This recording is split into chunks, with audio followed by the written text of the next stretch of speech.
Microsoft faces climate challenges amid AI expansion.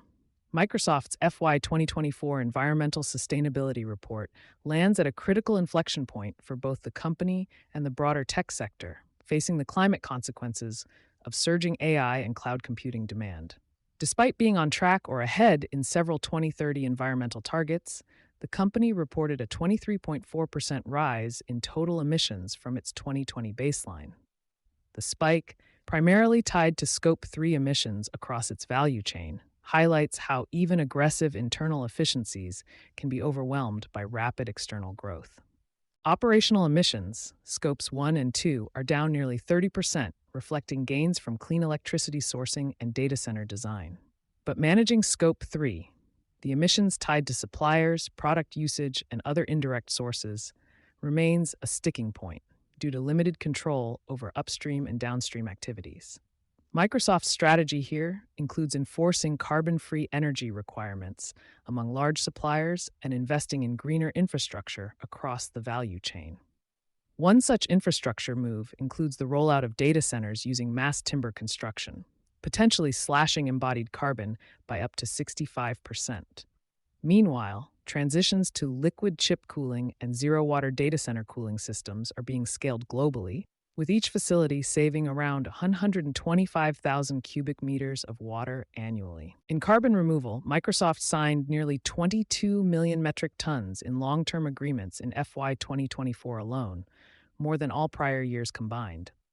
This includes high-quality nature-based credits through industry collaborations like the Symbiosis Coalition, aimed at scaling carbon removal capacity toward a 2030 goal of 20 million tons annually.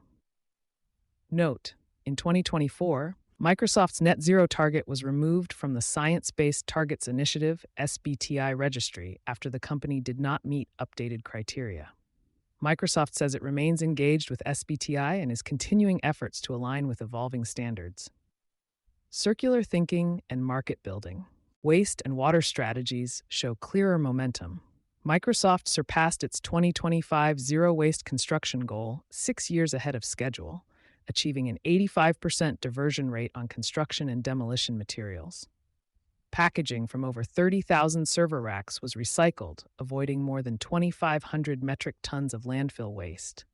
Server reuse and recycling rates hit over 90%, underscoring what circularity can look like at enterprise scale.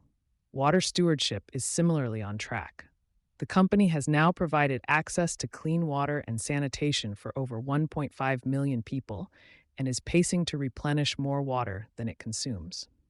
These efforts are bolstered by water-free data center cooling systems and design innovations aimed at minimizing consumption while maximizing performance for AI-driven workloads. Microsoft is also using its capital to accelerate low-carbon markets.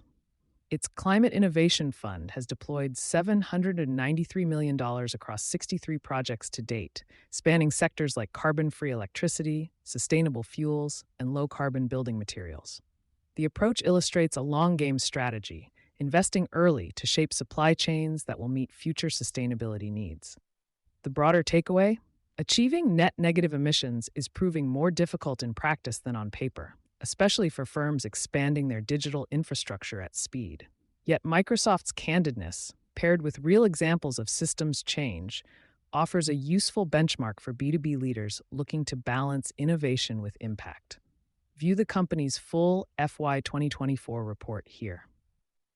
You've been listening to Sustainability Soundbites from E+E Leader. For more information on sponsorship opportunities, reach out to our team today.